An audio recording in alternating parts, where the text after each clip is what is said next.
Paco was creative director in the Asia Pacific Ad World Incorporation and Bianca, his assistant, who took charge of the two biggest accounts with the company, Coca-Cola and Philip Morris, for quite a while now. Whenever they had their coffee breaks and exchanged notes on the company's business dealings and enjoyed each other's bantering, he sometimes sensed a sweet yearning for her. She was young and alive, nice-smelling, pretty, but he would quickly repress it.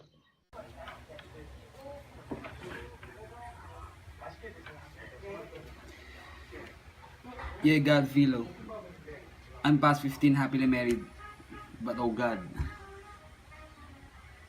I can't handle this.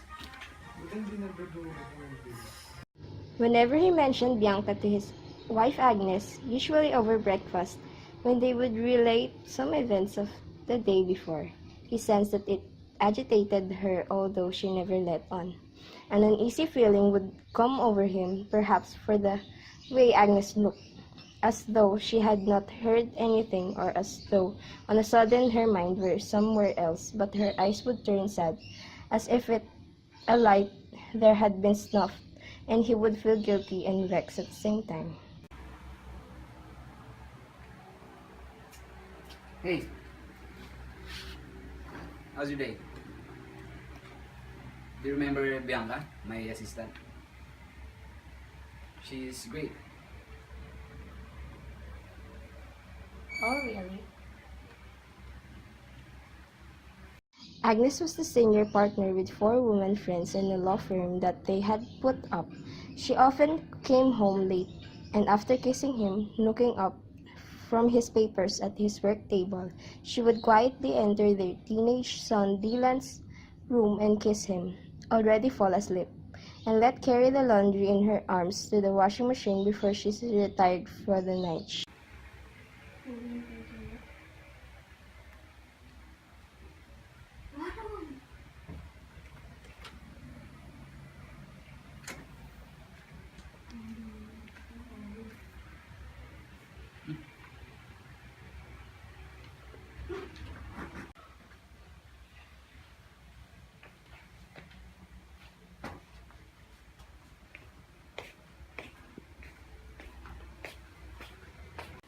I'm sorry, Paco. I had to help the girls ng photocopies.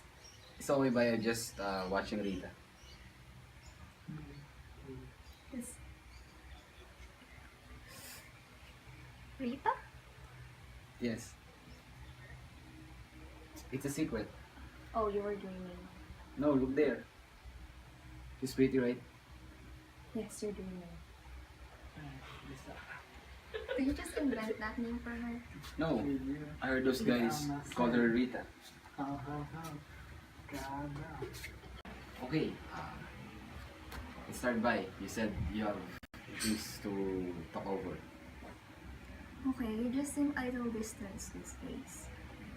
Is there a problem, really? It may just be something that worries me in the family. You know, Dylan is asthmatic, but we've been to acupuncturist, and I think it will cure the kid. Acupuncture? Yes, Dr. Jesus Santiago is getting to be quite famous. He trained in China. I sure hope your son will get better soon. Can acupuncture treat insomnia, do you think? I should think so, but I'll ask next time we visit. Thank you. Would that be all, sir? Just ice water and ashtray. Okay, sir. Thank you. About something. What? Does it bother you by when people talk? I mean, seeing how often to be together. I will just ignore it. Gossips are so empty-headed. Trouble is, they don't know how else to fill up. Well, as for me, I'd actually be pleased. I think it would sort of improve my reputation. Meaning... Meaning that there's danger in my character. Not all milk of kindness, you know. It has dark side. Was everyone, but then, as to that, slay's the game you want. You'd be using me. Gods, I thought you said you wouldn't mind the whole town talking. I do. Because why do you want a double? The dark side needs light. Paco, you're being a melodramatic. Are you writing a story? I'm writing a story. Actually, at Indies, I was thinking of that.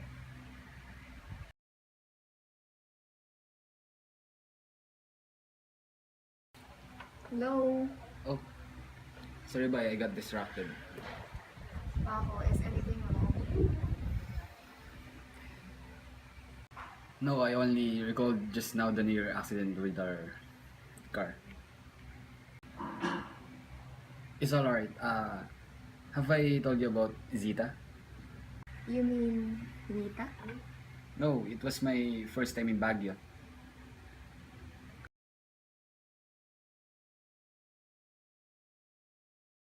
His luggage was light, but she slung over his shoulder, and despite the long trip, he felt energized by the festive tumult around him. Neither was he hungry. Perhaps he might have just a snack before midnight in one of those bars that he had passed. Never had he felt freer. It was as though he had all of life and the world to enjoy at leisure. He was glad when at the inn he was given a room that looked out on an empty lot filled with the debris of a wrecked building, but gazing out on the Session Road so that, at his window, he caught still the strains of music from the bars and felt the quiet, undemanding companionship of strangers in the streaming crowd. Hello? Yes, who's it? You don't know me? If you're lonely, I'm at Star Cafe. Hello? Sean. Will you come? I... Oh, I'll wait.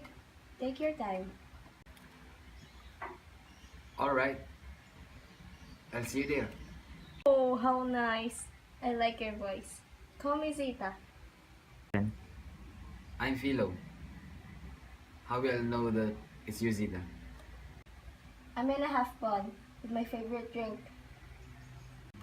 Yes, I have a dark leather jacket on and blue cap.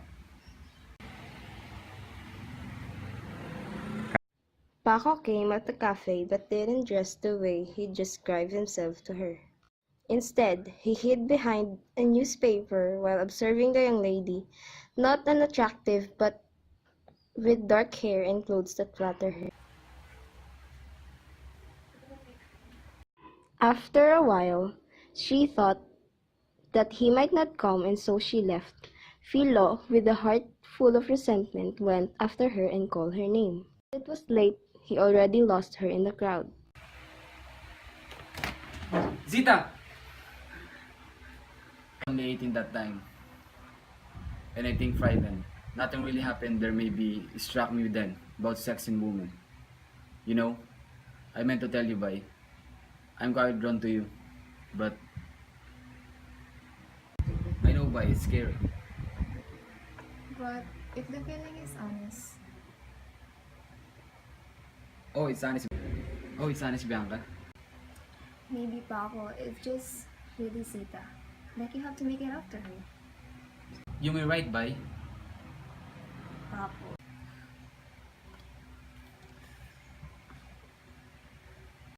At the end, he wasn't able to clear things out between the two of them and had just leaded her and more.